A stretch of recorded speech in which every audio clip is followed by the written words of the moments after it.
서부권 광역급행철도 노선에 대한 2기 신도시의 반발은 점점 거세지고 있습니다. 김포에서는 정부에 보낼 시민 서명에 벌써 4만 명이 넘는 시민이 동참했는데요. 국가철도망 계획 확정 전까지 이런 주민들의 의견들이 얼마나 반영될지는 미지수입니다. 남은 일정은 어떻게 되는지, 주민들의 의견이 받아들여질 가능성은 얼마나 될지, 서부권 광역급행철도 노선을 둘러싼 논쟁들을 취재기자와 자세히 살펴보겠습니다. 이세진 기자와 함께합니다.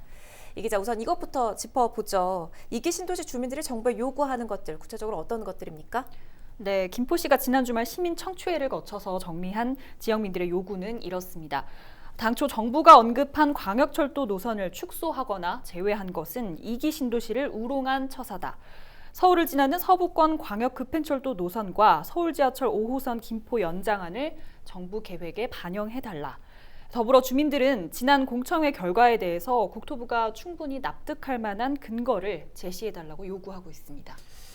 그런데 한국교통연구원이 이런 노선 초안을 내놓은 이유에 대해서 지역 정치권 분석은 어떻게 하고 있습니까?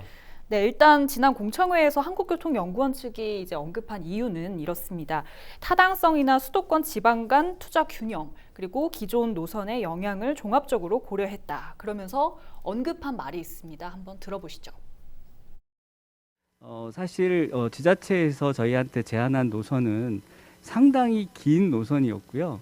그 노선의 타당성도 나쁘지는 않았습니다. 그렇지만 그 노선을 건설을 하게 되면 그러니까 투자비가 10조 가까이 들게 돼서 이 사업을 하게 될 경우에는 다른 지방의 사업을 못 하게 되는 그런.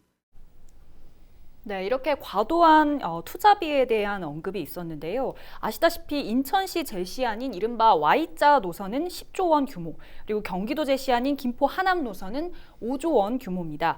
김포 주민들은 인천시 노선에 비해서 예산 규모가 적은 경기도안은 왜 타당성이 떨어지는지에 대한 근거가 필요하다고 주장을 하고 있습니다.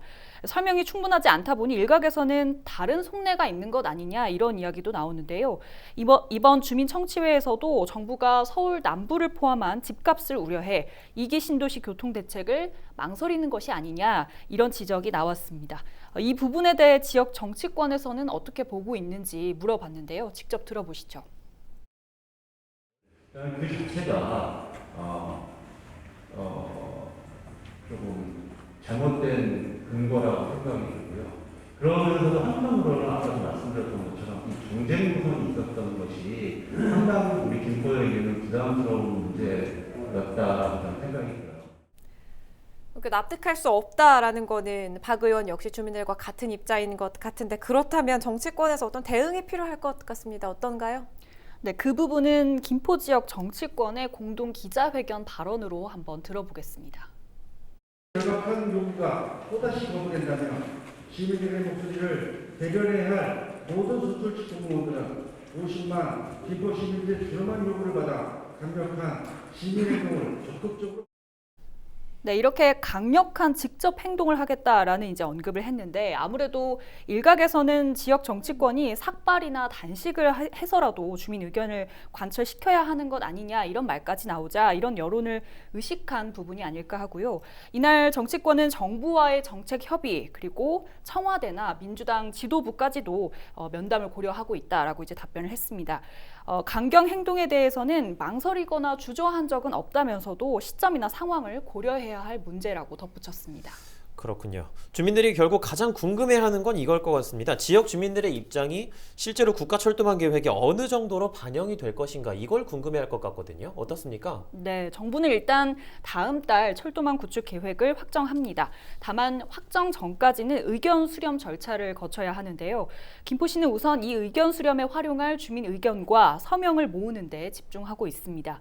앞서 주민청취회를 통해서 시민들의 의견 일부는 받았고요.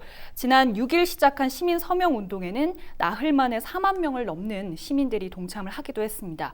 이렇게 모은 의견과 서명은 경기도에 제출할 예정인데요.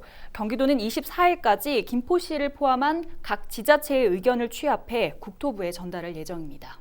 네, 할 수 있는 노력들을 다 해봐야겠지만, 또 한편에서는 이 공청회 결과를 뒤바꿀 수 있을 것이냐에 대한 그 회의적인 목소리도 나오고 있잖아요. 좀 현실적으로 향후 교통대책을 위해서 좀 다른 대안도 고민해봐야 하지 않을까요? 어떻게 보십니까?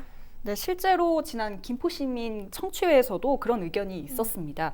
공청회 직후에 김포시장과 2명의 지역구 국회의원의 경우에도 만약에 이 노선이 반영이 되지 않았을 경우에 하나의 대안으로 김포-부천 간 노선과 다른 광역급행철도 노선을 연결하는 가능성도 언급을 했었는데요. 네. 다만 주민청취회와 기자회견을 통해서 다양한 전문가들과 기술적인 대안을 지역 정치권에서 고려를 하고 있다면서도 이 부분은 현재 검토할 단계는 아니다라고 이제 선을 그었습니다. 한번 들어보시죠. 현재 노선으로 결정이 돼버린다면 어떻게 이 노선을 공유한 방안이 어떻겠냐라고 제안을 주신다고 있습니다. 1차적으로는 저희들이 이 원안이 가장 타당하기 때문에 이 원안을 강력하게 촉구하는 것이고 그 이후에 대안적으로 어떻게 더 활용을 해서 우리가 원하는 게 서울의 직결 아니겠습니까? 예, 서부권 광역급행철도 노선 초안에 대한 파장이 크기 때문에 역시 철도망 계획 확정까지도 진통이 참 많을 것으로 예상이 됩니다. 오늘 여기까지 듣도록 하겠습니다. 이세진 기자였습니다.